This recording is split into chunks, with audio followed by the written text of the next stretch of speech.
Welcome to our channel Tech Thrust. आज का video होगा हमारा लूसेंट सीरीज में हम देखेंगे कौन सा दक्षिण भारत के प्रमुख राजवंशों में से हम देखेंगे कौन सा चोल वंश। पिछले वीडियो में हमने देखा था पल्लव वंश के बारे में हमने देख चुका है। अब देखेंगे हम कौन सा चोल वंश के बारे में। चोल वंश के बारे में देखते हैं क्या बोलता है। 19वीं शताब्दी में चोल वंश पल्लवों के ध्वंस शेषों पर स्थापित हुआ। मतलब कि पल्लवों के विध्वंस होने के बाद ही चोल वंश की स्थापना हुआ। इस वंश के संस्थापक कौन थे? विजयालय थे, जो 1850 से 87 ईस्वी में, जिसकी राजधानी कहाँ थी? कहाँ? तांजाया जो तंजौर या तंजावुर का वास्तुकला कुलन मंजर राज पेरुथचलन था। अब देखते हो वंस अगेन हम देखेंगे कौन सा चोल वंश के संस्थापक कौन थे? तो विजयालय थे। इसकी राजधानी कहाँ था? तंजौर या तंजाय भी बोल सकता है, तंजौर या तंजावुर भी है। अब कौन सा? विजयालय ने नरकेसरी की उपाधि धारण किया था। विजयालय ने किसकी उपाधि धारण किया था? तो नरकेसरी की उपाधि धारण किसने किया था? तो विजयालय ने नरकेसरी की उपाधि धारण किया था। और निशुंभ सुदीन देवी का मंदिर बनवाया था। तो इसमें देखिएगा कौन सा मंदिर बनवाया था? तो निशुंभ सुदीनी मंदिर का निर्माण किसने करवाया था? तो किसने करवाया था? विजयालय ने करवाया था। चोलों के स्वतंत्र राज्य आदित्य प्रथम ने स्थापित किया था। चोलों का जो स्वतंत्र राज्य था किसने स्थापित किया था? तो आदित्य प्रथम ने स्थापित किया था। पल्लवों पर विजय पाने के उपरांत आदित्य प्रथम ने कोदंड राम की उपाधि धारण किया था। थोड़ा सा कॉम्प्लिकेटेड नाम है यहाँ पे, तो आप इसको बारीकी से देख सकते हैं।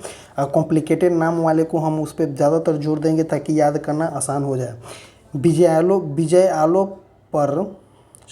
पल्लवों पर विजय पाने के उपरांत आदित्य प्रथम ने कोदंड राम की उपाधि धारण किया था। और विजयालय ने किसकी उपाधि धारण किया था? नरकेसरी को उपाधि धारण किसने किया था? तो विजयालय ने नरकेसरी को उपाधि धारण किया था। और आदित्य प्रथम ने कोदंड राम की उपाधि धारण किया था। किस पे? पल्लव के विजय के उपरांत में। तोकलम के युद्ध राष्ट्रकूट नरेश कृष्ण थर्ड के प्रांतक एक को पराजित किया। इस युद्ध में प्रांतक एक का बड़ा लड़का आदित्य राज मारा गया।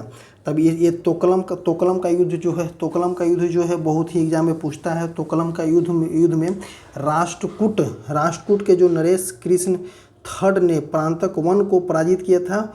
और इस युद्ध में प्रांतक वन का बड़ा बेटा जो था आदित्य राज मारा गया। राज प्रथम ने श्रीलंका पर आक्रमण किया। वहाँ के राजा महिम फाइव को भगाकर श्रीलंका के दक्षिण जिला में रोहन में शरण लेनी पड़ी थी। किसको? तो महिम फाइव को राज प्रथम श्रीलंका के विजयी प्रदेशों को चोल साम्राज्य का एक नया प्रांत मुंडी चोल मंडलम जिसकी राजधानी पोलनरुवा बनाया था। राजराज प्रथम शैव धर्म अनुयायी था। राजराज प्रथम जो था शैव धर्म अनुयायी था। इन्होंने तंजौर में राजराजेश्वर मंदिर का निर्माण करवाया था। अब ये देखिए, ये क्वेश्चन जो है एग्जाम में भी बहुत इंपॉर्टेंट क्वेश्चन है। और ये वाला क्वेश्चन जो है एग्जाम में बहुत इंपॉर्टेंट क्वेश्चन है। कौन सा क्वेश्चन? ये वाला जो है राजराज प्रथम शैव धर्म के अनुयायी था। इन्होंने तंजौर में राजराजेश्वर का शिव मंदिर बनवाया था। देखिए, ये क्वेश्चन जो है बहुत ही इंपॉर्टेंट क्वेश्चन है। चोल साम्राज्य का सर्वाधिक विस्तार राजेंद्र प्रथम के शासनकाल में हुआ था। चोल साम्राज्य का सर्वाधिक विकास किसके में हुआ था? तो राजेंद्र प्रथम के टाइम हुआ था। चोल वंश का सर्वाधिक विकास बंगाल के पाल शासक महिपाल को पराजित करने के बाद राजेंद्र प्रथम ने गंगई कोंड चोल की उपाधि धारण किया और नवीन राजधानी गंगईकोंड चोलपुरम के निकट चोल गंगनम नामक विशाल तालाब का निर्माण करवाया था। किसने किया था? तो एक को कौन हो गया? राजेंद्र प्रथम ने राजेंद्र प्रथम ने बंगाल के शासक किसके पास महिपाल को पराजित करके राजेंद्र प्रथम ने गंगई कोंड चोल की उपाधि धारण किया और नवीन राजधानी गंगई कोंड चोलपुरम के निकट चोल गंगनम नामक विशाल तालाब का निर्माण करवाया था। किसने करवाया था? तो राजेंद्र प्रथम ने। इससे क्वेश्चन बहुत ही एग्जाम में देखने को मिलता है। अब चोल काल में प्रमुख भूमि के प्रकार देखते हैं। चोल काल में मुख्य भूमि के प्रकार कौन कौन से? चोल काल में बेलन वगई किसके थे? गैर ब्राह्मण किसान स्वामी की भूमि। ब्राह्मणों को उपहार दे गई भूमि। 16 भोग किसको बोला था? साला भोग क्या था? किसी विद्यालय के रख रखाव की भूमि। देवदान या मंडकनी। देवदान मतलब कि मंदिरों के निर्माण के लिए। मंदिर में कौन रहते? तो देवी रहते। तो देवदान के लिए कि देवदान किसको लिए? मंदिरों को उपहार में दी गई भूमि। अब पलीचंदम किसको था? जैन संस्थानों को दान दी गई भूमि। ये जो बॉक्स है, ये बॉक्स से क्वेश्चन देखने को हर बार मिलते रहते हैं, जो इसको देख लेंगे हम। एक गजनी का सुल्तान महमूद राजेंद्र प्रथम का क्या था? समकालीन था। गजनी का सुल्तान कौन था? महमूद राजेंद्र प्रथम का समकालीन था। राजेंद्र टू ने प्रकेसरी की एवं वीर राजेंद्र की राजकेसरी की उपाधि धारण की। चोल वंश का अंतिम राजा कौन था? राजेंद्र थर्ड जो था चोल वंश के अंतिम राजा था। चोलों एवं पश्चिम चालुक्य के बीच शांति स्थापित करने में गोवा के कदम शासक जयकेश प्रथम ने मध्यस्थता की भूमिका निभाई थी। किसके साथ? चोलों और पश्चिमी चालुक्य के बीच मध्यस्थता स्थापित करने के लिए गोवा के जो एक शासक था, गोवा के शासक कौन था? गोवा के शासक कदम शासक जयकेश प्रथम ने मध्यस्थता किया था। ये क्वेश्चन जो है एग्जाम में देखने को मिला है। क्वेश्चन जो कभी कभी टफ क्वेश्चन बनता है, तो इस सब क्वेश्चन से टफ बन सकता है। विक्रम चोल अभाव एवं अकाल के ग्रस्त गरीब जनता के राजस्व वसूल कर चिदम्बरम मंदिर का विस्तार करवाया था। किसने करवाया था? विक्रम चोल जो था। विक्रम चोल अभाव एवं अकाल में ग्रस्त गरीब जनता के राजस्व वसूल कर चिदम्बरम मंदिर की क्या स्थापना करवाया था? कौन करवाया था? तो विक्रम चोल ने। अब देखते हैं कतुंगुल टू ने चिदम्बरम मंदिर में स्थित गोविंदराज की मूर्ति को समुद्र में फेंकवा दिया था। किसने फेंकवा दिया था? कोतंगु टू ने चिदम्बरम मंदिर में स्थित गोविंदराज विष्णु की मूर्ति को समुद्र में फेंकवा दिया था। कालांतर में वैष्णव आचार्य कौन थे? रामानुजाचार्य ने उक्त भक्ति का पुनरुद्धार किया और उसे तिरुपति मंदिर में प्राण प्रतिष्ठा किया था। एक क्वेश्चन जो है एग्जाम में बहुत ही इंपॉर्टेंट क्वेश्चन है कि तिरुपति में जो मंदिर गोविंदराज विष्णु बोला जाता है, उनके मंदिर को किसने समुद्र में फेंकवाया था? तो कतुंगु टू ने चिदम्बरम मंदिर में स्थित गोविंदराज विष्णु के मंदिर को समुद्र में फेंकवा दिया था। रामानुजाचार्य ने उसे पुनः रामानुजाचार्य ने उक्त मूर्ति को पुनरुद्धार किया और उसे तिरुपति मंदिर में प्राण प्रतिष्ठा कराया था। ये क्वेश्चन जो है बहुत इंपॉर्टेंट क्वेश्चन है, एग्जाम में पूछा जाता है। चोल प्रशासन में भाग लेने वाले उच्च अधिकारियों को पेरुदरम एवं निम्न श्रेणी के पदाधिकारियों को सेरुदरम, मतलब कि उच्च अधिकार है उसको क्या बोलते हैं? पेरुदरम। चोल प्रशासन में भाग लेने वाले उच्च अधिकारियों को क्या? पेरुदरम। और निम्न अधिकारियों को क्या बोलता है? सेरुदरन कहा गया था। लेखों में कुछ उच्च अधिकारियों के उडम कुटुम भी कहा गया, जिसका अर्थ है सदा राजा के पास रहने वाला अधिकारी। ऐसे नाम जो है इसमें टफ है और नाम से ही क्वेश्चन को देखने को मिलता है। जैसे कि बोल जाए कि चोल प्रशासन में उच्च अधिकारी को क्या बोला जाता है? तो पेरुदरम। निम्न अधिकारी को क्या बोलता है? सेरुदरम। और कभी कभी अगर एग्जामिनर पगलाएगा तो ये भी नाम देगा कि निम्न में से कौन है उच्च अधिकारी का नाम। तो उच्च अधिकारी का नाम क्या है? उदन कुटम जो है उच्च अधिकारी अधिकारी का नाम है उडनकुटम का मतलब होता है उडमकुटम का मतलब होता है सदा राजा के पास रहने वाला अधिकारी क्या कहलाएगा, उडमकुटम कहलाएगा। संपूर्ण चोल साम्राज्य, संपूर्ण चोल साम्राज्य का 6 प्रांतों में विभक्त था। मंडलम कोट्टम नाडु में एवं नाडु कई कुर्रमों में विभक्त था। नाडु की स्थानीय सभा को नाटुर एवं नगर की स्थानीय सभा को नगरतार कहा जाता था। क्या बोला गया, नाडु की स्थानीय सभा को नाटुर कहा गया था, नगर की स्थानीय सभा को नगरतरम कहा गया है। नाडु की स्थानीय सभा जैसे कि मंडलम 6 मंडलों में विभक्त था, जिसमें मंडलम हो गया कोट्टयम नाडु कई कुर्रम में विभक्त था। नाडु की स्थानीय सभा को नाटुर कहा जाता था, नगर की स्थानीय सभा को नगरतरम कहा जाता था। बेलाल जाति जो था चोल साम्राज्य में, बेलाल जाति को धनी किसान को केंद्रीय सरकार की देखरेख में नाडु के कामकाज के में अच्छा खासा नियंत्रण हासिल था, जिसमें उनमें से कई धनी भूस्वामी को चोल राजाओं के सम्मान के रूप में मुवेद बेलन का मतलब होता है 3 राजाओं को अपनी सेवाएं प्रदान करने वाला। 3 राजाओं को मुवेदलम का मतलब होता है 3 राजाओं को अपनी सेवाएं प्रदान करने वाला। मुवेदलम वेलन या किसान अरैयार जो है प्रधान जैसे उपाधि दी गई। केंद्र में महत्वपूर्ण राजकीय पद सौंपे जाते थे।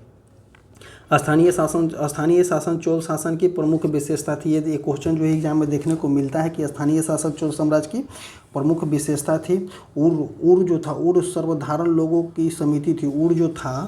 उर जो था साधारण लोगों की समिति थी, जिसका कार्य होता था सार्वजनिक कल्याण के लिए तालाबों और बगीचों के निर्माण हेतु गांव की भूमि का अधिग्रहण करना। किसका काम था, तो उर का काम था। उर जो था साधारण लोगों की एक समिति थी, जिसका कार्य होता था सार्वजनिक कल्याण के लिए तालाबों और बगीचों का निर्माण करना, गाँव की भूमि का अधिग्रहण करना। किसका काम था, उर का था। सभा या महासभा यह मूलतः अग्रहारों और ब्राह्मण बस्तियों की सभा थी। कौन सा, सभा या महासभा? सभा या महासभा यह मूलतः अग्रहारों और ब्राह्मणों की बस्तियों की सभा थी, जिसका सदस्य को पेरुमकला कहा जाता है। यह सभा बड़िए नाम की समितियों के द्वारा अपने कार्यों को संचालित करती थी तथा सभा की बैठक गांव के मंदिर के निकट ब्रिज के नीचे या तालाब के किनारे होता था। व्यापारियों की सभा को क्या बोलता था, नगरम बोला गया था। चोल काल में भूमि कर उपज कितना था, 1/3 भाग था। कभी एग्जाम में देखने को मिला है कि चोल काल में भूमि कर का उपज कितना था, 1/3 भाग था। गांव में कार्य समिति के सदस्यता के लिए जो वेतनभोगी कर्मचारी रखे जाते थे उन्हें मध्यस्थ कहते थे। अब देखते हैं उत्तर मेरूर अभिलेख के अनुसार सभा की सदस्यता के लिए इच्छुक लोगों को किसी भूमि का स्वामी होना चाहिए जहां भू राजस्व वसूला जाता है। उसके पास अपना घर होना चाहिए। उसकी उम्र 35 से 70 के बीच होना चाहिए। उन्हें वेदों का ज्ञान होना चाहिए। उन्हें प्रशासनिक मामलों में अच्छी जानकारी होनी चाहिए और ईमानदार होना चाहिए। यदि कोई पिछले 3 सालों में किसी समिति का सदस्य रहा हो तो वह किसी समिति का सदस्य नहीं बन सकता। जिनमें अपने या अपने संबंधियों के खाते जमा नहीं कराए हैं वह चुनाव नहीं लड़ सकता था। किसका था, उत्तर मेरूर अभिलेखों के अनुसार सभा की सदस्यता के बारे में बताता है। अब देखते हैं ब्राह्मणों को दी गई कर मुक्ति भूमि को चतुर्वेदी मंगलम एवं दान दी गई भूमि को ब्रह्मदेयी कहा गया था। कर मुक्ति के लिए क्या बोलते, चतुर्वेदी मंगलम और दान दी गई भूमि को क्या बोलता, ब्रह्मदेय कहलाते थे। चोल सेना का सबसे संगठित अंग कौन था? चोल सेना का सबसे संगठित अंग पदाती सेना था। चोल काल में कंजुलू सोने के सिक्के थे। चोल काल में कंजुलू जो थे सोने के सिक्के थे। तमिल कवियों में जयंदोगर प्रसिद्ध कवि था। तमिल कवियों में जयन गोंदर तो जो प्रसिद्ध कवि था, जो कोलोतुंगु प्रथम का राज्य कवि था, जिसकी रचना कलिंग कंबन ओट्टईकुट्टम पुंगलेदी को तमिल साहित्य और पन पोन रन कन्नड़ साहित्य रत्न कहा गया है। ये क्वेश्चन जो है, ये क्वेश्चन बहुत ही इंपॉर्टेंट क्वेश्चन है। वंस अगेन हम इसको देखते हैं क्या क्या बोल रहे हैं। कंबन ओट्टईकुट्टनम पुंगलेदी को तमिल साहित्य और पन पोन रन को कन्नड़ साहित्य में त्रिरत्न कहा गया है। तो किसको तमिल साहित्य में त्रिरत्न किसे कहा गया है? कंबन ओट्टईकुट्टनम पुंगलेदी। कंबन ओट्टईकुट्टनम और पुंगलेदी को तमिल साहित्य का त्रिरत्न कहा गया है और पन पोन रन कन्नड़ साहित्य के त्रिरत्न कहा गया है। क्वेश्चन जो है एग्जाम में देखने को मिलता है और यहाँ से देखने को मिलेगा कि निम्न में से कौन सा कन्नड़ साहित्य है, निम्न में से कौन सा तमिल साहित्य है। तो ये 6 नाम हमें याद करना जरूरी हो जाएगा। पर्सी ब्राउन ने तंजेश्वर में बृहदेश्वर मंदिर के विमान को भारतीय वास्तुकला का निकष माना। चोलकालीन नटराज प्रतिमा को चोल कला का संस्कृति सार को निचोड़ कहा जाता है। वंश अब देखेंगे हम कौन सा। चोल कांस्य प्रतिमाएं संसार में सबसे उत्कृष्ट कांस्य प्रतिमाएं थी। चोल का जो कांस्य प्रतिमाएं थी जो संसार में सबसे उत्कृष्ट थी। शैव संत ईशान शिव पंडित राजेंद्र वन के गुरु थे। सैन संत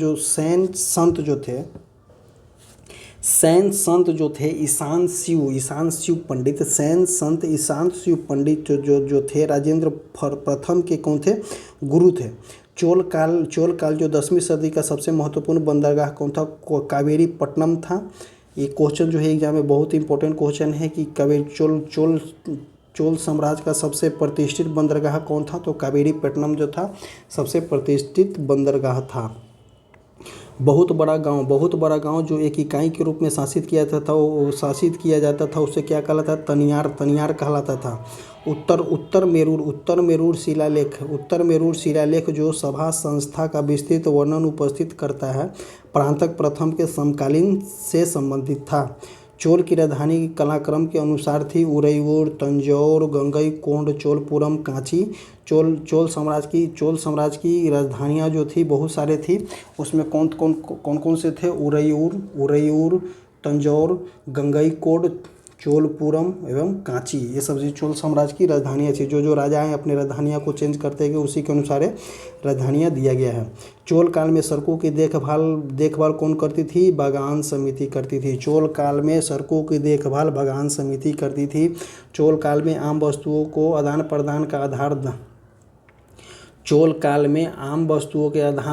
प्रदान का आधार क्या था? धान था। चोल काल के विशाल व्यापारिक समूह थे। कौन से विशाल व्यापारी समूह कौन थे? वलंजियार, नानादेशी और मणिग्रामम। कौन से? वलंजियार, नानादेशी और मणिग्रामम थे। विष्णु के उपासक अलवर व शिव के उपासक नेनवार संत कहलाते थे। वंस अगेन ये क्वेश्चन जो है एग्जाम में देखने को मिला है कि विष्णु के उपासक जो है अलवर कहलाए थे। विष्णु के उपासक अलवर कहलाए और शिव के उपासक क्या थे? नयनवार कहलाए थे। विष्णु के उपासक अलवर, देखते हैं हम इसको अच्छी तरीक़ा से। विष्णु के उपासक जो अलवर कहलाए और शिव के उपासक जो है नयनार संत कहलाए। इसी तरह से मेरा दक्षिण भारत का प्रमुख राजवंश में पल्लव वंश हम देख लिए। पल्लव वंश के बाद हम चोल वंश देख लिए। इसी तरह से हम नेक्स्ट ही देखेंगे कि अगला कौन सा वंश आएगा, उस अगला हम देखेंगे। इसी तरह से हमारा ये लुसेंट सीरीज का आज दक्षिण भारत के प्रमुख वंश में चोल वंश, प्रमुख राजवंश में चोल वंश को समाप्त होता है। और हमारे टेलीग्राम चैनल से जुड़ने के लिए कमेंट बॉक्स और डिस्क्रिप्शन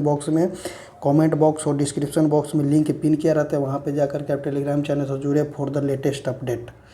और किसी भी तरह से हमारे स्टडी हमें बूस्टअप करने के लिए आप कमेंट कर सकते हैं और बता सकते हैं किस तरह से क्या करना है।